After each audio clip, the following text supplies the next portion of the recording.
want to invite all of our panelists to come up here as I start giving some introductions. So let's give a round of applause to, let's start giving a round of applause. Alex Borstein, Missi Pyle, Mark Hentemann, and Nicholas Gonzalez. And then, of course,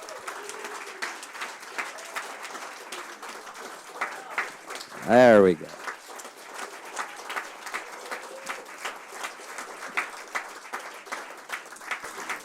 So I'm going to give everyone's Can I start by saying I know my shirt's open? Thank you. Can they stare? Yeah, it's just more comfortable.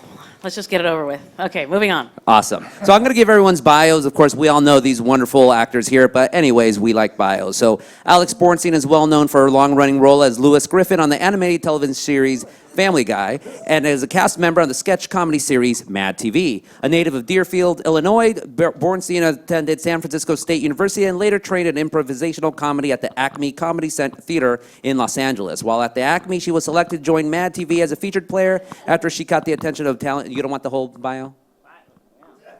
Keep going. Keep going. Everyone gets the same thing, don't worry. Impressed with her work. She has been a writer and voice actor for several television shows, including Casper, Pinky and the Brain, and Power Rangers Zeo. On BORDERTOWN, Alex is the voice of Janice Buchwald, the mom, the housewife, and Becky Buchwald, the daughter with Chewbacca-esque voice that you heard.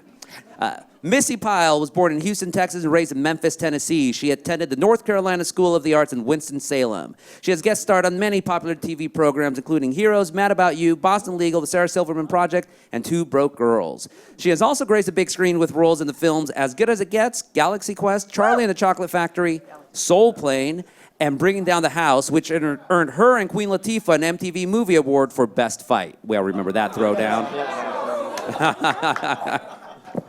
She is a singer in this band Smith & Pyle, an animal rights activist, and the voice of Gert Buchwald, the wannabe Honey Boo Boo, on the animated series BORDERTOWN. So round of applause for Missi.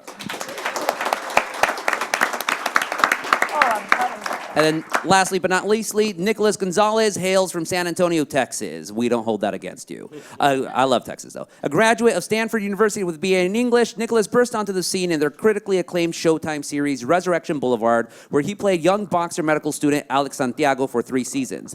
Nicholas is best known for his turn as Detective Mike Sandoval on NBC's Law & Order Special Victims Unit and Detective Luke Morales in Fox's hit show Sleepy Hollow. Gonzalez also starred in Anacondas, Dirty, SWAT 2, and Behind Enemy Lines 2. He has earned roles on Jane the Virgin. This past season, you saw him on Jane the Virgin, Modern Family, and now voices 3 characters. Ernesto Gonzalez, the lead and one of the leads here. JC Gonzalez, the fat nerd that is not based at all on me. And Pablo Barracuda, the drug lord on the series BORDERTOWN. So round of applause for Nick.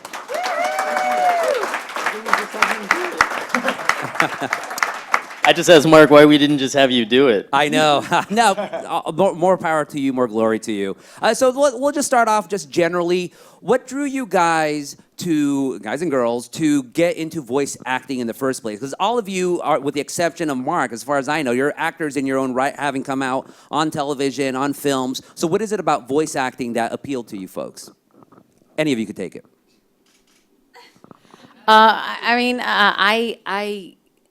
People always ask you those questions, and you know how it is. You take whatever work you get. It's kind of how the truth is. Mm-hmm. But I was working on, one of the first things I did a play after college at the Jewish Community Center, the West Valley Jewish Community Center. It was called Working, that Studs Terkel musical. And a guy that happened to be in the play with me was a guy who ran the loop group for Power Rangers. And met me on that and was like, you've got an interesting voice. Have you ever done that? And that was the first time I went. It was non-union, sorry.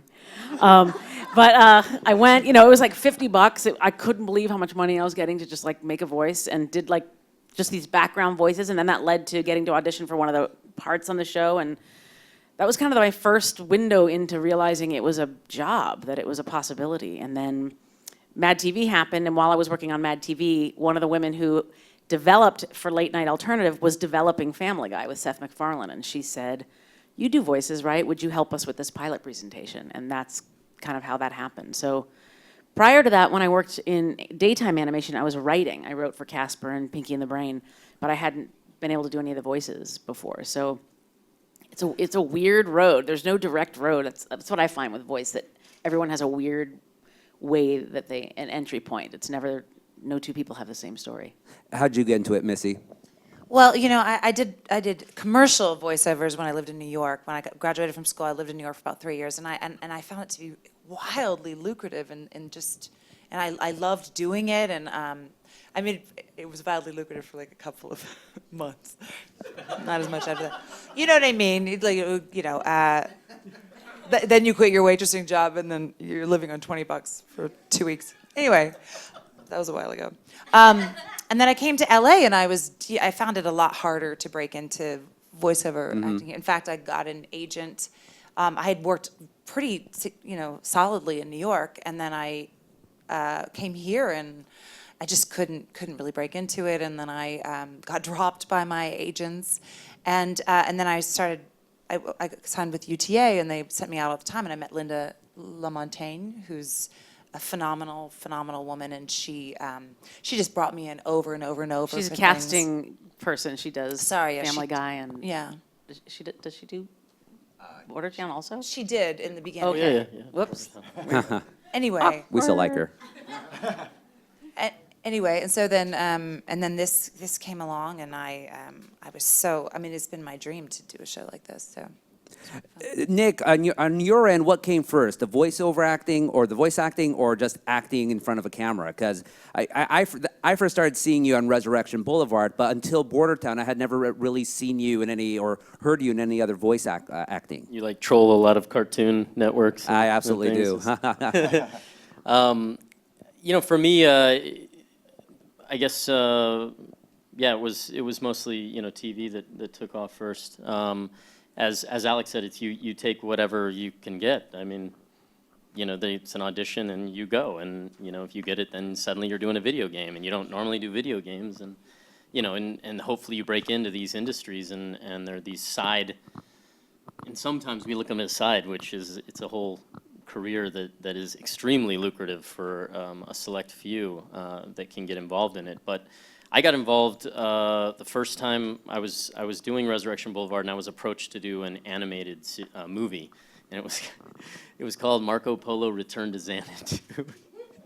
Nice. Can you buy it at the Paramount Sound Swap like a Meet? porn, but it was kind of like an Aladdin-esque, you know, and we had you know, animals and everybody sang. I had like a stunt voice, I think, and I was just supposed to be like a young Chris. What's the guy's name that played Robin? Batman and Robin, Chris. Yeah, they were looking for. I just remember that's what they were looking for, and I got this job. Didn't do it for the longest time because every time you go and look at, or you want to get into it, hey, I've been hearing about that. Then your, you know, voiceover agent that you don't always go, you know, you hardly go out with is like, well, you got to take this class, and then maybe you might want to invest in a setup and all this, and you're like, maybe I'll get to it later. And it was something that I hadn't pushed towards and always said I wanted to. Because I always love the opportunities, because it's, you know, it's great money and it's really fun work, and then this came through theatrical agent. You know, where I think it's when they started looking for the actors for this, it just kind of for Bordertown, yeah. And so, Mark, obviously when you put out the casting call, you heard hundreds of people auditioning. What was it about Alex, Missi, and Nick that attracted you for their particular roles? You know, I think. Alex, obviously, I've been working with you for 12 years on Family Guy. That's right. And and you helped. and you know, when we were doing the presentation, when Fox gives you next to no money to do a presentation, said, could you make like, you know, 10 minute as animated short so we could you know, pitch this show and get a feel for what it looks like and what it sounds like. You know, because we had no money, I was like, you know, Alex, we didn't have the ability to go do much of a casting call. So I remember like talking to you about playing with some voices, and I think was it, you know, you had this mother voice, you know, because we were like, it has to be something other than Lois. It has to be distinct from Lois, and you came in with what is now our Janice voice, and yeah, and you know, and you as your comedy background, like whenever you come into a situation like that, you just make a commitment, you make a choice, and you go for it, and that's often, you know, results. It may not be what I was exactly had in my mind, but you know, it was always funny, and it's similar to like Missy, yours. After listening to and also being sent, probably 80, little, 40-second auditions for Gert, like that was like you definitely made a choice, and it separated from all the other ones, and that was, I always like that. I really, it made me laugh, and I always think it's better to do that, to take a swing at it, try to digest the material and get a handle on who you might think this character could be, and then commit to something. What was the inspiration for Gert, Missy? Like, I don't know if I want to pen her in Appalachia, Tennessee, or Appalachia, West Virginia. Well, I remember, and I don't think I made this up, because when I did the audition, I was on my way to a Clipper game, and I had already had like a couple beers, so I went in the closet, and the coat closet, and did the audition, and on my iPhone, I think it might have, and I could have sworn it was like Honey Boo Boo meets Clint Eastwood, because I think, and so in my brain, it just kind of that really stuck in my brain, and so. Oh, that's what they called for on the audition? Is that what you mean? Do you That's so remember that? strange. I think that character was originally written more as like a, like a tough, steely trailer trash. Like this pilot is so old. This pilot is like 8 years old. It's The been original taking- the 9-minute original one. thing. And the original Gert was that, and but then Fox was like, go a different direction with the Gert character.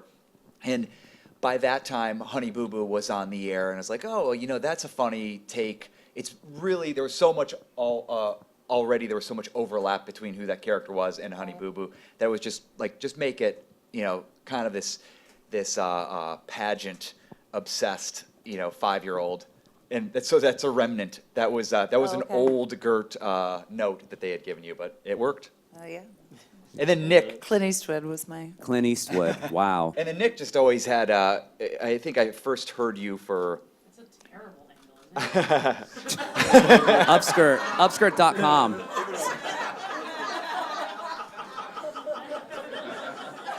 Thank you.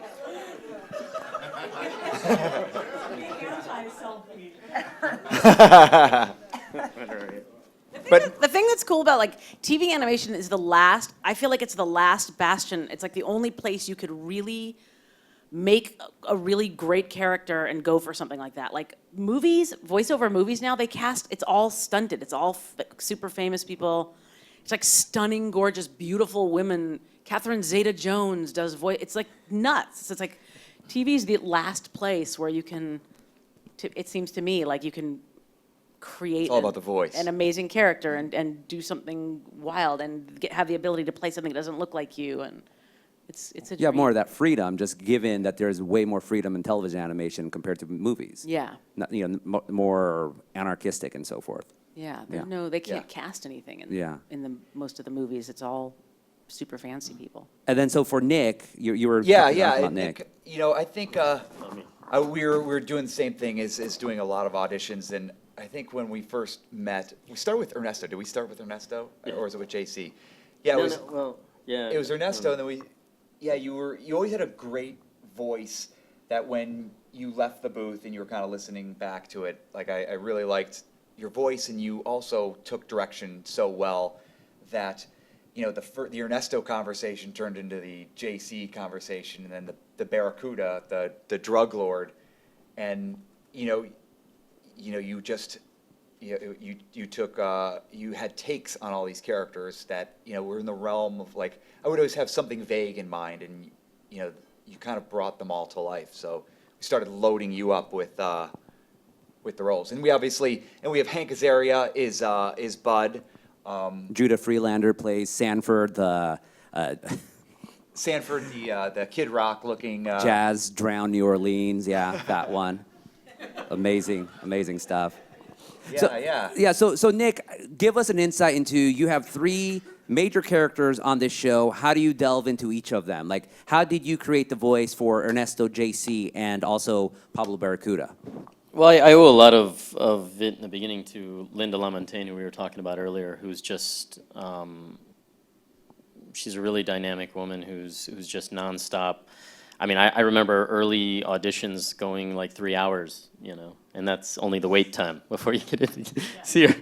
No joke. And a lot of people I think would be like, F this, man, I'm out of here. Or, you know, like, you know, you just have there's so many things standing in the way of something that you normally never get anyway. So, you know, you spend time going to another voiceover audition you're not going to get.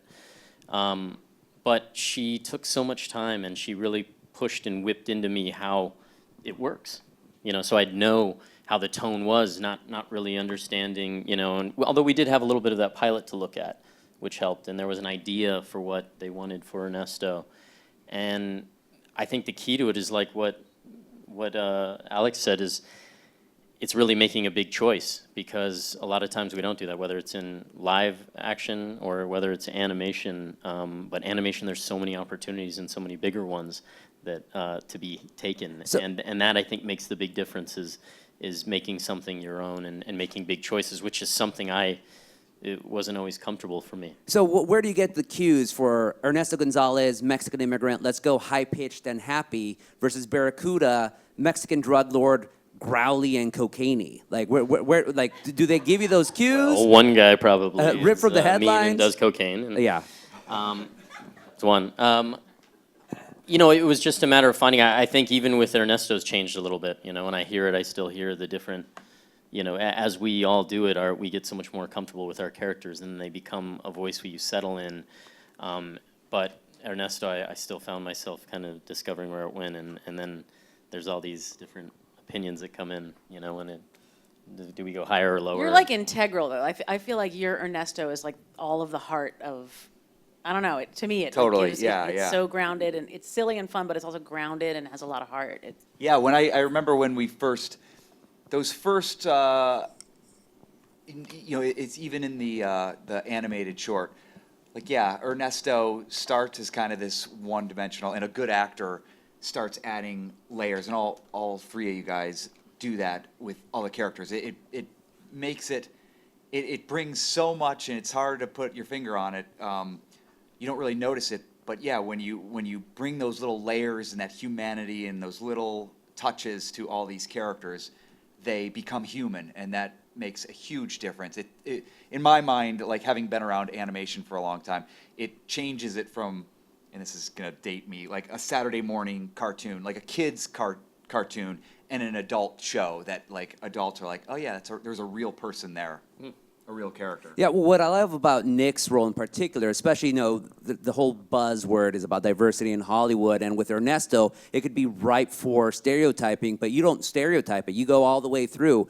My uncles and my dad, they talk like Ernesto, so they do pronounce the U.S., the Jew-S. They pronounce it that way, and, you know, what drew you to be able to do it like that, not be afraid of that? Well,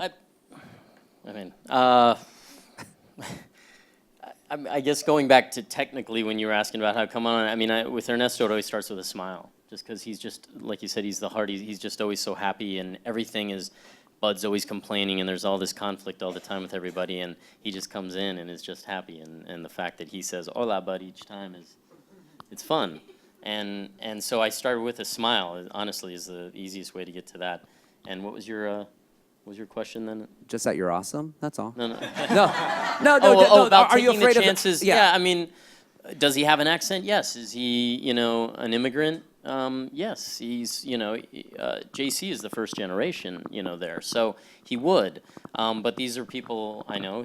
Ernesto is a voice and actually looks like, you know, a couple of my uncles. So yeah, I mean, they're just choices. It's how people talk, you know. Can you back up a minute ago? Did you just call me a Jew? Did I? I heard. Oh, Jew. no, Jew. Oh. Jew-S. Oh, okay. Jew-S, yes. Jew-S. Sorry, I just flew in today. Missi, on your end, like what I like about Gert, the way you voice Gert is, yeah, this is a crazy little girl, but she's also loves her dad, loves Bud. So how do you get sort of that mix between lunacy and love? Well, no, but I think she just absolutely loves her dad. She's a little girl. She's daddy's girl, you know, and I think when I think about my own childhood and like the, the wall that you might put up around yourself, but when she's around him, she does become a little girl. She gets to be a little girl. And I think it's just that. And it helped like, talking about like Ernesto, Bud and Ernesto, it's very much, this is, has two characters at the center of the show. And Bud is a white guy who's losing his place in the world, who feels like he's losing his place in the world and is very pessimistic and down and a jerk. He's an Archie Bunker. And Ernesto is like the optimist, is the guy who's arrived and living the American dream. And he's the optimist and Bud is the pessimist. And we write Bud as such an asshole, like in all the time, that a thought was that if Gert loves him, if Gert is this, train wreck of a little girl, like this Honey Boo Boo, if we show that she adores him and he adores her, it kind of buys you, you kind of like something about Bud, which Bud needed. Yeah, but obviously unconditionally loves his daughter and hates the rest of the world. But at least that one little glimmer of humanity in him. And he's ruining her. Like he shoves cake in her face and There's going to be a whole episode, Gert-centric episode, where Gert has a heart attack because Bud keeps giving her more and more food. And they, of course, can't afford a doctor here, so they have to go to Mexico to get a heart surgery for poor little Gert. And Missy just does an amazing job. A question, of course, if you guys have any questions, please write them down. I'll read a couple of them. Vinny asks for all of you, do you guys record together or separately, and do you improvise any of your lines? Start with Alex. We record separately, and no, we don't really improvise. Have I improvised on this? I don't think I have. Mark Hentemann? What's that? Do you improvise? They asked. I don't improvise ever, do I? You don't let us improvise. You don't let me improvise. There have been like little smidgens, but no, it's all as written. If I ever Stuff is in Spanish. I'm like, Mark, just trust me. This is what it would be. And Yeah, he can't call anybody. There's no one else around. All the guys are like, I don't know. Sir. Yeah, if I ever see improvisation, it's before the table reads, where I'll hear you like talk to Mark. Hey, maybe this line here and there. But in the recording booth, then Mark generally, do you want your actors to read exactly what's on the page, or do you allow them, a little bit of leeway? We have the luxury of doing multiple takes, so we'll do it anyway. You could try what's on the page. You could try something off the page, and we'll just play with it. We have the nice thing is you're not in front of an audience, you're not live, so you could do however many takes it takes and experiment. And what would be the advantages of recording everyone together as opposed to recording people separately? None. A lot of shows do that. I think The Simpsons does it all together. I think Bob's Burgers does it. Do you guys know? I think The Simpsons is all in the same room. is all in the same room. I was Or else really John surprised when I Benjamin's found out we on didn't. the East Coast or something. We tried that at the beginning of Family Guy, and it was 16 hours. And you can't get everyone together. Like Mila's making babies and starring in movies, and Seth's doing it was impossible. So I'm surprised to hear that. Yeah, and the only reason I go one at a time is probably from Family Guy, just kind of being in that environment and directing people, and also this show might even be too fast-paced. I always liked playing with the pacing of it, and when the audio tracks are individual for each actor, you have a lot of leeway to tighten the spaces between. You could do little compression things, and you could play with it. You have more freedom to play with it. Auto-tune. Justin says, I'm impressed with the amount of content already produced. How long does it take from production to being shown on television? We are I came off of Family Guy where it kept swelling. It started probably at 11 months, 10 months to do an episode, and I think now it's probably 13 or 14 months. Do you know how long it is? 9. It's 9? in 9 Family months. Guy? Oh, wow. Just Seth, waiting to get Seth to record. But with our shorter, with our budget, the budget of a new show, we had to do ours in 7 or 8 months. It probably takes 8 months from the time you start thinking about a story until it's ready for air. Wow, that's pretty long. This is Victor specifically for Missy. What would you have done different if you weren't an actress? God, I really wanted to be, I wanted to be an astronaut. Really? Wow. It's not too late. But I do think, as I've gotten old, like I've gotten older, I've thought, like, I wonder if I would have gone to, like if I was 10 years younger, I'm like, I'm always thinking every year, like, what can I still do?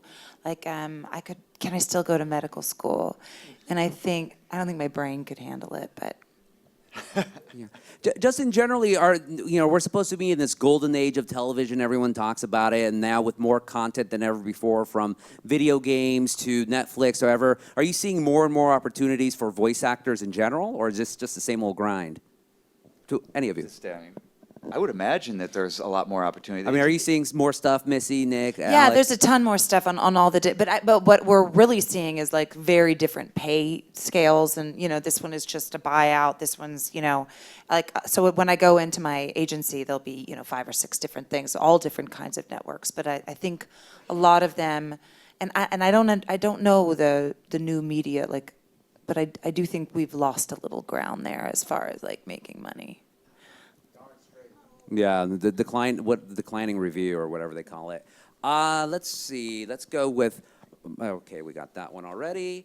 This one's for Mark. How many shows did you pitch to Fox before they bought this one, or another one to combine the other one? Describe to us the process. It was 9 years for you to be able to get this on the air. What the hell happened with Fox? Yeah. Like, how did they finally come to their senses? Yeah, I had pitched a bunch of shows. I had started as a greeting card writer, as a writer-illustrator, and when I came out to LA, and I had never really been to LA, and I had this agent that was like, what are we going to do with you? We got to get you work. We're going to call you an animator because you have these cartoons. I used to kind of rip off Gary Larson and do these single-panel, like, weird cartoons with drawings, and so they got me into... one of the early meetings that I got was with Fox, and I had to pitch a show, and I ended up pitching a show that ended up on MTV for 13 episodes called 3 South. Alex, you may not remember this show, but you did voices in it. I remember.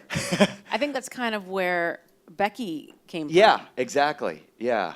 So I had gotten into that sort of track and would try to pitch like a show a year, and I did some live action and animation. And then, I think in like 2006, I was on Family Guy, and I was working kind of full time, but I still wanted to do pilots. And I was thinking, how do you do something different than Family Guy? Because it was feeling to me, just living in that environment day in and day out, and watching The Simpsons, like, oh gosh. And like between The Simpsons and Family Guy and South Park, they've exhausted satire in the animated form. And how do you find something new to do that's adult and would fit, on a network like Fox? Just because that's where I had relationships and that's where I could pitch.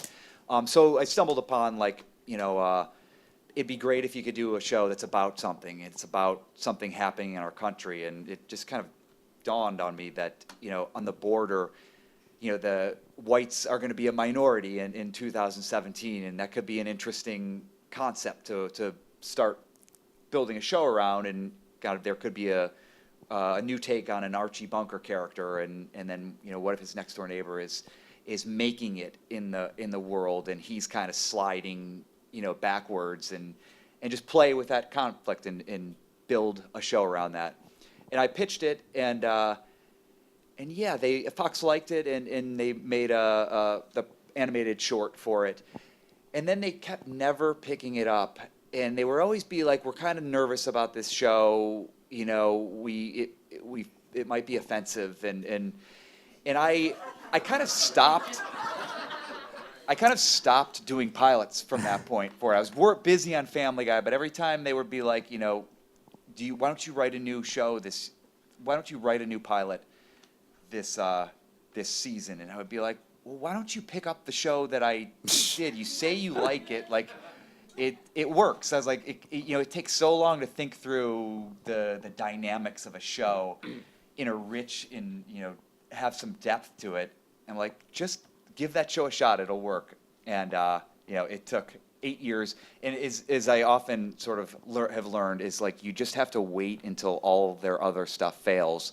And they'll eventually kind of become panicked and look for what they have on the shelf. And animation has got a long shelf life. So that's what happened with this one. Yeah, awesome. Brody asks Alex, advice for those just starting out looking for a new agent or looking for an agent. It took me so long to get an agent. I was cast on Mad TV and worked on it for 3 years and still couldn't get an agent. I was not able to, no one wanted to take me on and was never able to get an agent. And then, I ultimately took on a manager first because people said that's sometimes how you can get hooked up with an agent, and I did that.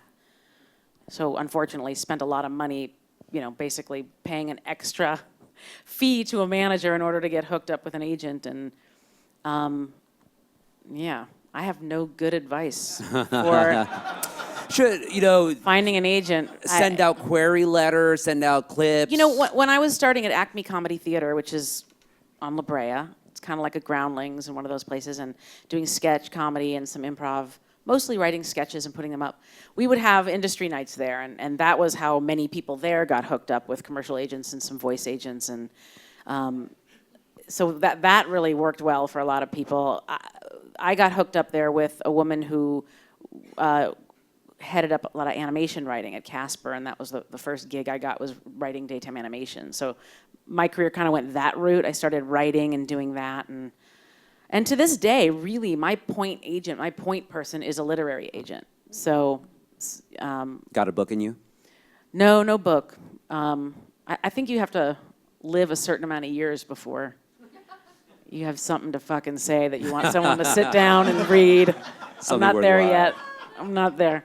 But yeah, so that's been a little.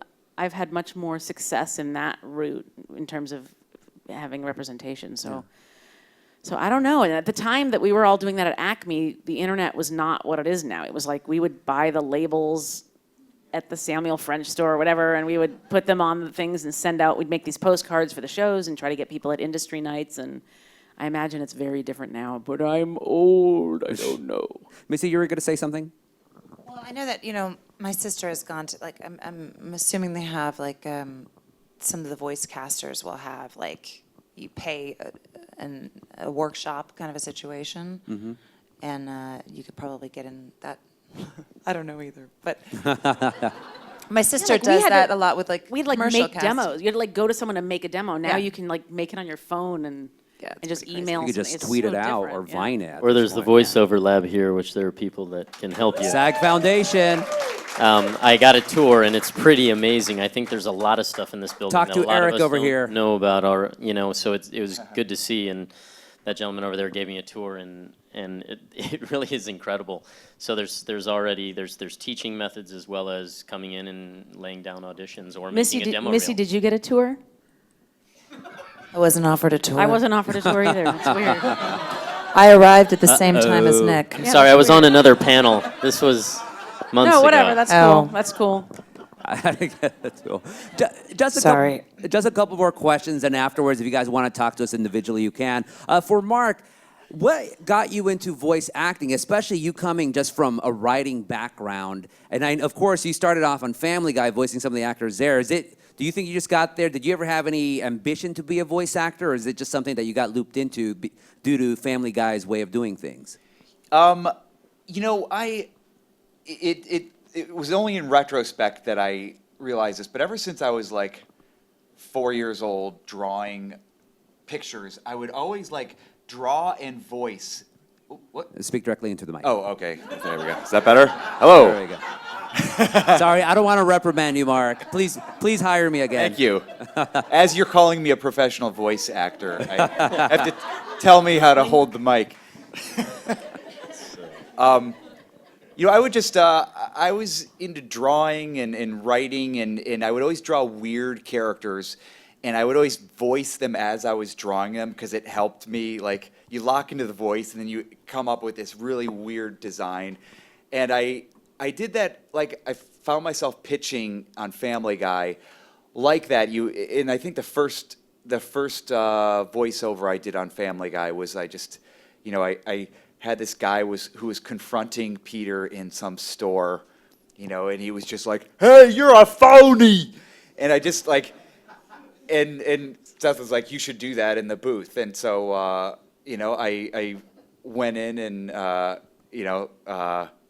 recorded it, and then that became like a character for a little while, like one of those short-lived characters for a handful of episodes, and then disappeared, and then others would show up, and it was and then it was fun, and you could learn so much. It was a luxury to be in that environment, a very like a collaborative environment where we would pitch jokes and go in the booth and finesse them and tweak them, and you could kind of learn from people like Alex and Seth Green, like how you do voice, like the little techniques that are important to sell jokes and to sell that sort of thing. Yeah, and on that note, actually, I think that's a great way to have the final question. Give to all the actors here, the voice actors here, some tips, some techniques on how to nail jokes or anything when it comes to voice acting. Reveal the secrets of the trade, and we'll start with Nick. Because he had the big smile, just like, la, la, la, la, la. Sorry, man. Yeah, tips? Just a tip, just a tip. Never done this before. I mean, the difficult thing is... That's wrong. I'm sorry, Missy. The difficult thing is, years ago, you would say different things, is now that a lot of the voiceover, whether it's commercials or whether it's animation, is a lot of times is very realistic, though, too. Not that it's not realistic, but more grounded in real characters. But gosh, enunciate, I would say. Enunciate, that's a good tip. Very good one. I mean, honestly, Linda LaMontagne was just very instrumental for me, and in this particular type of comedy and what we were doing, it was always faster, louder, and funnier. So it was constantly just trying to mow through paragraphs and get it out, but trying to hit it. It's a lot of practice, I think, and I'm still practicing. Awesome. Are you guys all voice actors or aspiring voice actors? A lot of them. All right. Mark, you're... Any tips for us? Oh, my tips? I don't. Yeah. Do you find that it's probably like, it's so every animated show or a lot of animated shows have different vocal styles to them, and you kind of have to figure out what they're going for. I remember I did Family Guy. Family Guy clearly had a specific style, and Linda has internalized that style. She knows how to coach like new people coming in to She's like a drill instructor. how to do that Like you're type mid, of she's style. like, no, don't starts overdo over it. faster. Do it again. Do it fast, give it a lot of energy, enunciate, make it clear, but don't oversell the joke. Just be human. Do it deadpan. And then I went to some friends of mine who had created a show. They wanted me to come in and try out for a character for them, and I was doing it the way I did it on Family Guy, and they were like, no, go make him crazy. And you had to go really, they wanted it a lot more cartoony is what I would say. And yeah, so it's kind of like one of the challenges is, I guess, sort of kind of getting a handle on what they're stylistically they like for the vocal. And then, yeah, I mean, just trying to sell, like I'm saying, like, if you're funny, have fun, because if you're not having fun, it won't come off as funny. Yeah. Missy? Well, I was leaving a parking garage recently, and the guy who was handing me my ticket had the most incredible voice, and I was literally on my way to an audition, so I just think, and I brought in that voice, and it was just so funny. I can't even really remember it now, but it was so strange and unique. So I think just like looking around you and being and actually listening and like. And then making a bold choice, and then like listening to Alex Borstein,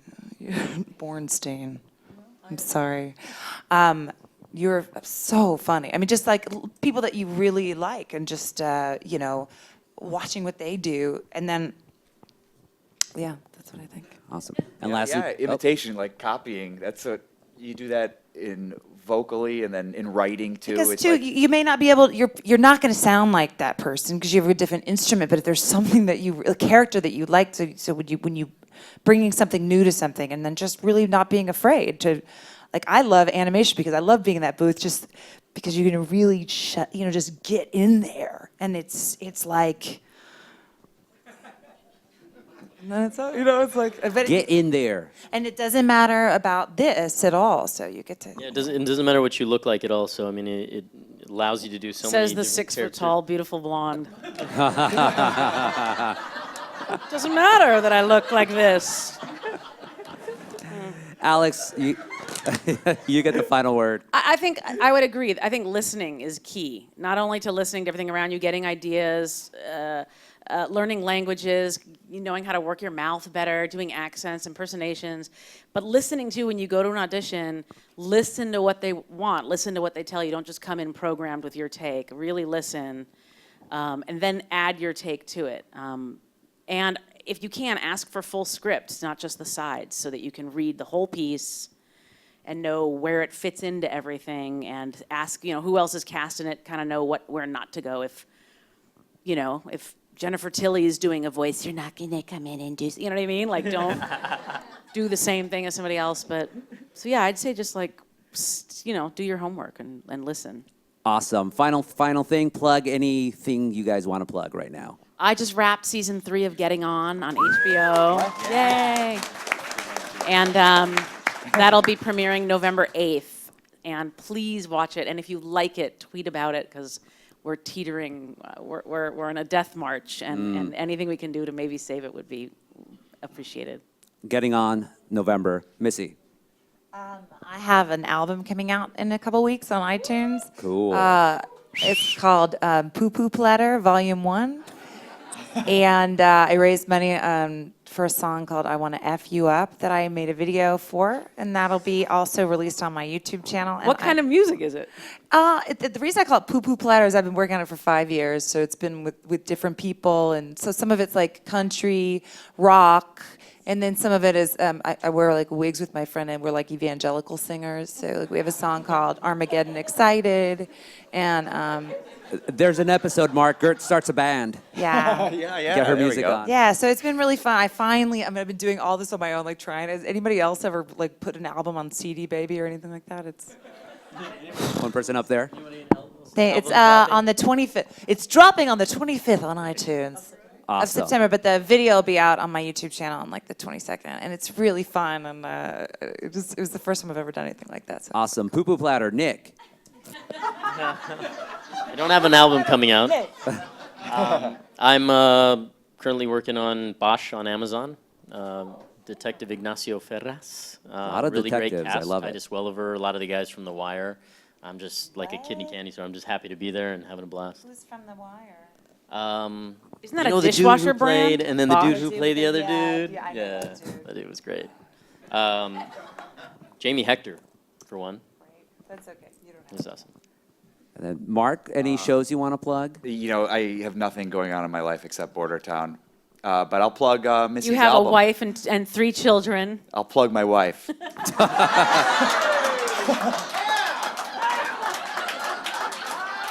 already got 3 of them. All right, good night, everyone. That's perfect. I want to thank Alex, Missy, Nick, Mark, Eric, the SAG Foundation. Bordertown comes out January 3rd on Fox. Follow us on Twitter, Bordertown on Fox. Thank you.